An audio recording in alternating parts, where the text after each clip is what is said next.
All right, here we are at DeBuilt's Oak project, standing out on the old driveway, looking up at the home.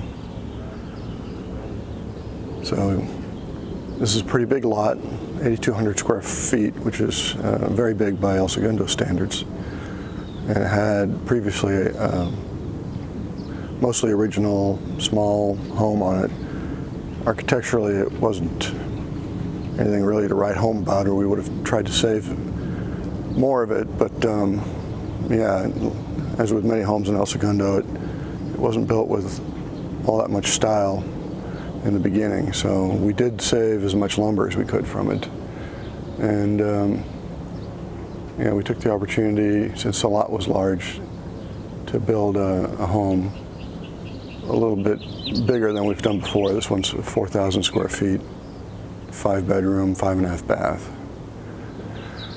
The style, originally we wanted to do kind of a mid-century style, but El Segundo building codes don't allow flat roof for the big portion of the house, so since we had to do a sloped roof, it became less mid-century-like, and it's kind of evolved a little bit into what we're now calling a DeBuilt modern, although it still has elements of mid-century in it, just because it's a style that we like. But you know, we like so many styles, it's hard to pick just one and be true to it throughout an entire house. All right, the garage here, by code, has to be 3 cars deep, or fit 3 cars, but you're allowed to have one of those cars be parked tandem. So you can probably see here that this left side of the garage is 2 cars deep and the right side is 1 car deep. Since we had the space, we kept the ceiling rather high. So it's a pretty voluminous garage. The future owners may choose to install some kind of a storage area in part of this, maybe as a loft, or just dedicate the back part to storage. But yeah, it offers that flexibility. Yeah, there's a bunch of floor tiles stored in here and drywall, and then over here on the side under the plastic is one of the piles of lumber that we reclaimed from the house. So these are the old original 1x6 planks that they used for floor and roof sheathing. It's old growth hardwood, and we pulled all the nails, which took a long time, power washed it all. And we're going to use it for decoration in various parts of the house. It's not totally determined yet. The garage door is tall. We're going to install a roll-up style, commercial style door, which is compact and preserves the maximum amount of garage space. Also allows the opening to be quite a bit taller than a normal garage door. So if somebody has the need to pull something tall into this garage, it will be easier for them. The garage slab is under the protective paper there.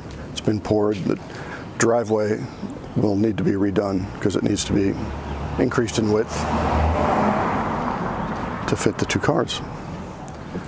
And we walk over to the east side of the property. So this is the front stairs, which we just finished this week. It's kind of a mid-century vibe to them. Dominique worked for a long time on the design of them. It kind of evolved. And it's sort of asymmetric with 3 planters, 2 of which you see, one's under the wood. And then here you can see these 2 openings in the roof over the porch, which we kept to let light in and add an architectural element. All right, we'll walk in through the front door into the entry. So it's a pretty spacious entry, and in fact it could probably be used in different ways, not just a place to come in and expand as you relax into the home, but this could be a small parlor. It could be, for instance, somebody could put lockers against this wall if they have children, and this could be an area where they change out of their sports clothes or whatever. I mean, it could be used many different ways. Somebody might even decide to put a grand piano or baby grand in the corner here and have it sort of an elegant, kind of an parlor type room, or it could even be like a small living room if somebody wanted that. But the height of it was purely because we could. We're not allowed to put a second story on this part of the house, so it was easy to just keep the ceiling high instead of bringing it down low. And this window is still left over from the original mid-century theme that we were going for. Sort of a clerestory window that a lot of mid-century homes had. So it lets in light without necessarily opening you up too much to the house right next door. Okay, and then we walk out of the entry into the main hallway. So you come around a small corner here, and then there's Dominique taking some documentary photos. So what you see when you come here is you immediately look straight down the full length of the lot out into the backyard. So we like to build homes that kind of reveal themselves in stages, not all at once, and just dump you out into one giant space that acts as your living room, family room, kitchen, what have you, but to have it gradually reveal itself in stages as you walk through. Here to the left is the entry from the garage we were just in. And here are the steps coming up. So this will be a fire-rated door. And then right as you come out, there'll be a closet right here. So it's like a quote-unquote coat closet where you can store clothes or put your vacuum there, who knows, okay? So we're walking further into the house. Then to the left here, this will be the powder room. Still in framing, obviously. There'll be a sink, a vanity on the left, and a toilet against the wall here on the right. Door will open this way, so if the door happens to be ajar, when someone walks down the hall or walks into the house, the door will be blocking the toilet, which is another thing that we try and do. Nobody wants to look at a toilet through an open door if they don't have to. So we walk further in, and now more of the house reveals itself. So at this point, you're almost in the middle of the house, and immediately to the left are the stairs going up to the second story. Soft left here, that's the dining room where that big pile of drywall is. And on the right is what's technically bedroom number 1, but we're leaving it in a configuration where it can serve as an office or like a parlor, or it could also be a living room if people want it that way. Could be a lot of things, but it is essentially a bedroom. So what makes it a bedroom is the fact that it's going to have a closet right here, and it has a full bath. So the bath is maybe a little dark. We'll see what the camera can pick up. So this is bathroom number 1. So it's going to be a wheelchair accessible shower here, where the floor of the shower is level with the floor of the house. I think that's important if anybody wants to move in an elderly family member at some point. Separate room for the toilet, which we're big fans of. And then on this side, vanity. And then here will be a space where somebody could put a closet or storage area for towels and things like that. Again, it was available, and we thought we'd use it. Instead of making the closet bigger, we'd use it inside the bathroom for alternative storage. All right, walking back out of the bathroom into bedroom number 1/office. So this opening here, going into this room, we decided to leave open, although it'd be very easy for a future homeowner to wall this up and just put a standard door in here. We decided to leave it open because if it were, for instance, an office, which is certainly how we would use it if we lived here, then it's kind of nice to have it quasi-open.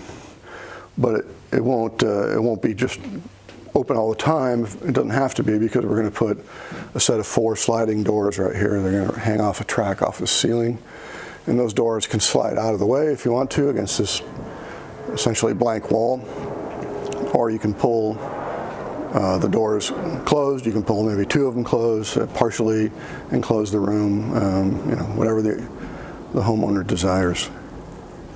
And then on the left here is a sliding door, and that's going to be keyed. So If somebody wanted, they could come around the side of the house and come in this way if this room were being used for, you know, a guest or something like that that wanted their own private entry. Okay, so now we're back looking down the house, down the main hallway. So the stairs, as I said, are off to the left. There's always space underneath stairs, inevitably. And it's nice to use as storage, and it's very handy. So we're going to build a small doorway going into this. I always call these the Hobbit closet because they always seem to be just a little bit too short to just walk in without having to slightly stoop down. But yeah, so there's a fair amount of room in here. People could put their suitcases in here, or we've envisioned it as a wine storage area. If somebody wanted to add some kind of climate control, they could do that. So yeah, that's up to the future homeowner to decide how to use that space. Here's the dining room. We got 2 windows off to the left. Those windows open, so if somebody likes to have windows open for a breeze instead of using air conditioning, they can open those windows and get a cross breeze. And it's unfortunate that, you know, the view outside isn't not the best, but that can be addressed either by growing things on this wall or maybe putting window coverings on the window that let the light through without necessarily being able to see out. Okay, so here we walk back to the main hallway, and outside here, outside these sliders, you see what is going to be one of the outside patios. So we call this the courtyard, and we put this here because we thought it'd be a nice space to hang out. It's protected from the wind. Certainly a great part of the year in El Segundo near the beach. There could be a cool sea breeze, not so much in the summer, but if you want to be out here in the winter, it'd be nice. Somebody could put a fire pit. There's a gas connection under the house that could be brought out. You could run it off natural gas. It makes it easier. And you can see that the walls, I'll walk out here, the walls on this courtyard, we still got the scaffolding up, but they're 2 stories tall all the way around, so it would be well protected. In the morning, it's actually very sunny in here, but in the afternoon, not so much. Okay, back into the house, walking towards the back. On the left here is another open area. Somebody could make that a closet. They could make it a dry bar. You could turn it into whatever you like. We'll probably leave it just finished, but not built out in any way, so that the future homeowner can decide what they'd like to do. And then we come into the back part of the house. And this is where you live. On the left will be the kitchen, and on the right, the living room. So the kitchen will be configured as follows. The west wall, back wall of the kitchen will be one continuous counter all the way across, a very big counter, with one single cabinet on either side, full height, double height cabinet for storage. And in the center will be the range oven and range, the cooktop, 48-incher. Is it 48, Dom? Yeah, on the cooktop? Yeah. All right, just double checking there just to make sure. Thermador, yes. Okay, where this little table is, this is simulating where the island will be. It'll be a rather large island, 8 feet long. And on this wall right here, this wall will not have any counters on it. It'll just be cabinets, full height, but it'll also be a column refrigerator freezer here on the left, Thermador, and then full-length cabinets for storage. And somewhere around here, I think there might be a built-in microwave, but I don't remember. And so now we're looking back at the island. The island will actually run in this direction, not in this direction, and we did that on purpose because the sink will be in the island, and that way, if somebody's at the island at the sink working, they can see straight out in the backyard. If they happen to have children they want to keep an eye on, or something like that.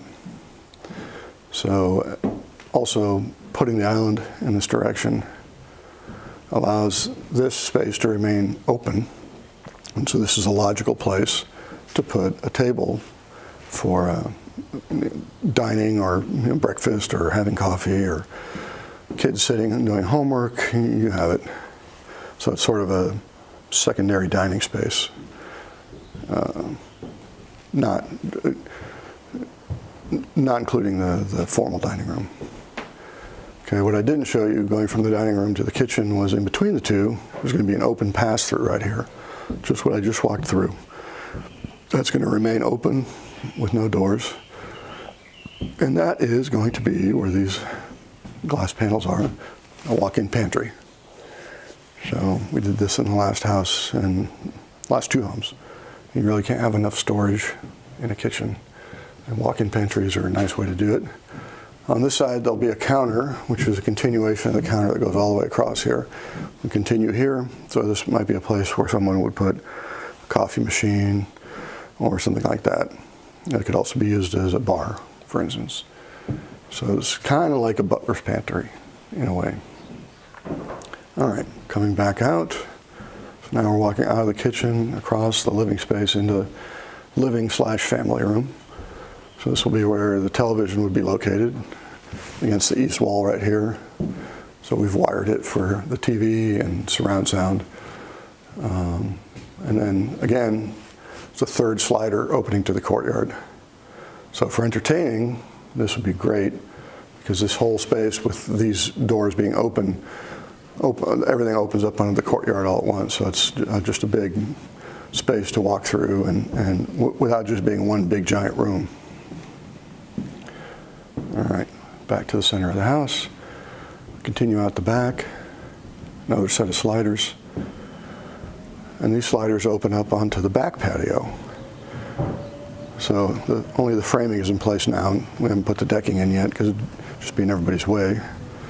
So we have these two trees, which were original to the property. And we decided to keep them.